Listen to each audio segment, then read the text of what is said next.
Hello students, you are highly welcome to Edu Math Hub. In this video, I'm going to be talking about how to name some simple inorganic compounds in chemistry. So let's take the first one right here. So the first compound we have here is H2O. So H2O is a very popular compound, as we all know, in chemistry. So H2O is water. Okay, that's the name of this compound, water. So that's the first one, very straightforward. The next one is CO2. CO2. Now, in CO2, you need to take note of something. In CO2, you have carbon reacting with oxygen. Okay, so you have two atoms of, in the formula here, you have two atoms of oxygen, then you have one atom of carbon. So you need to call the carbon first. You call the carbon part first, then you call the oxygen part next. So when you are calling the oxygen part, you need to change the name from oxygen. Instead of saying oxygen, you're going to say oxide. So you're going to say oxide. Okay, take note of that. And take note of the atoms of hydrogen that you have. So since you have two of it here, you're going to say di. In chemistry, di means two. Okay, so let's use that idea to name this compound now. So this compound will be called, you say carbon. Then since you have two atoms of oxygen, you say di.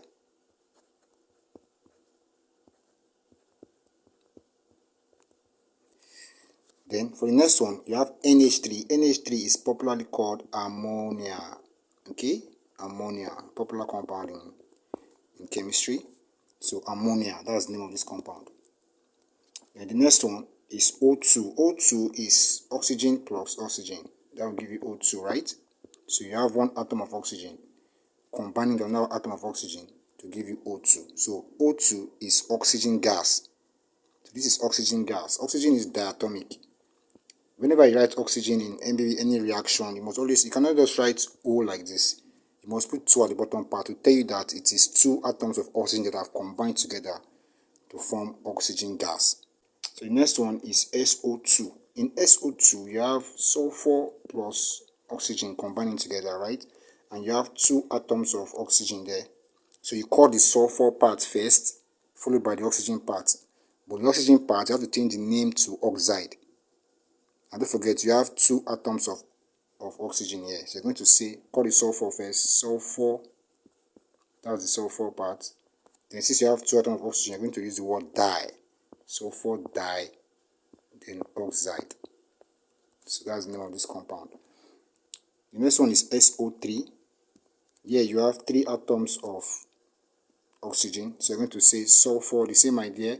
Now in chemistry, the word tri is used to represent 3. So sulfur trioxide. That's the name of this one. Then this is HCl. HCl is hydrogen plus chlorine, right? So to represent this it can be in two forms. It could be either a gas or it could be in aqueous form, which is what is called the acidic form. So the state attitude in which it is in can determine the name. So let's assume that it's a gas. So use our normal formula, hydrogen, chlorine. So chlorine, the name will change to chloride. Chloride, okay? Because chlorine here is negative, it has become an ion. Hydrogen is plus, so when they combine together, it will be hydrogen chloride. But if it's an acid, they call it hydrochloric acid. So this will be, if it's in gaseous form, you're going to say hydrogen, then you say chloride. Hydrogen chloride gas. So the same idea for this one. If it's in gaseous form, you're going to say hydrogen,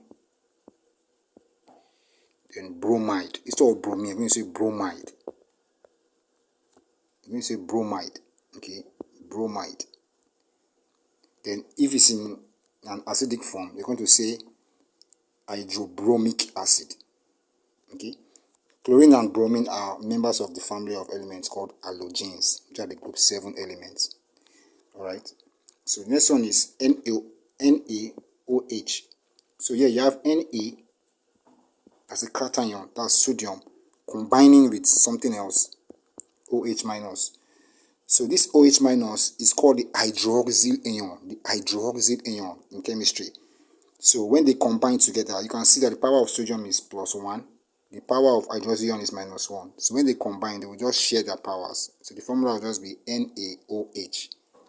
So the name of that, you have to call the sodium part, then call the ionic part for the anion. So this is sodium, then call this one, this is hydroxide ion. So we say sodium hydroxide when you join them together. So the name of this guy is sodium hydroxide.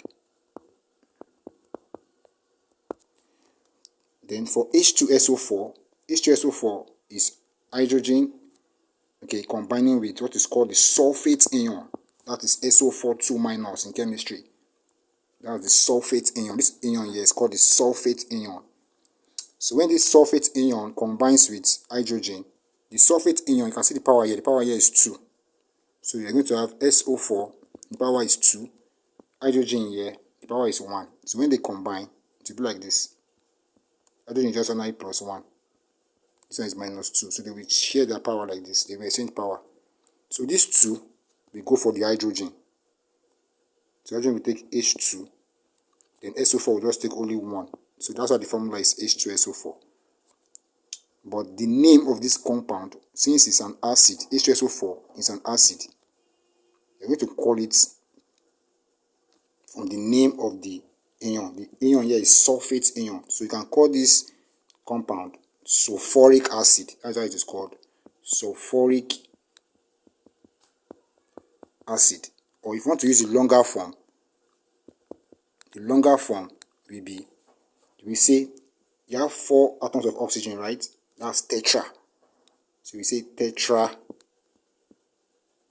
oxo. Oxo means oxygen. Then sulfate 6. Then acid. That's the name of that guy. The next one is CH4. CH4 is a hydrocarbon. What's hydrocarbon? A compound that contains just carbon and hydrogen. Okay, so just carbon and hydrogen, that's what you have in this compound. So this is a family of compounds called alkanes. We're talking about organic chemistry. So this is an alkane. This is the first family of the members of alkanes. So CH4 is popularly called methane. It's a popular compound in organic chemistry. It's called methane. Methane. So that's the answer to that question. Methane. Then for this last one, you have what is called CuCl2. Cu is copper, right? Then Cl is chlorine. So you have copper and chlorine. Copper and chlorine combining together. But be careful because copper can form 2 oxidation states. Copper can appear in 2 states. You can have copper 1 and copper 2. So this name will depend on the state in which copper is in when it is combining with chlorine. We all know that chlorine is minus 1. That's how it combines. But copper can be plus 1 or 2.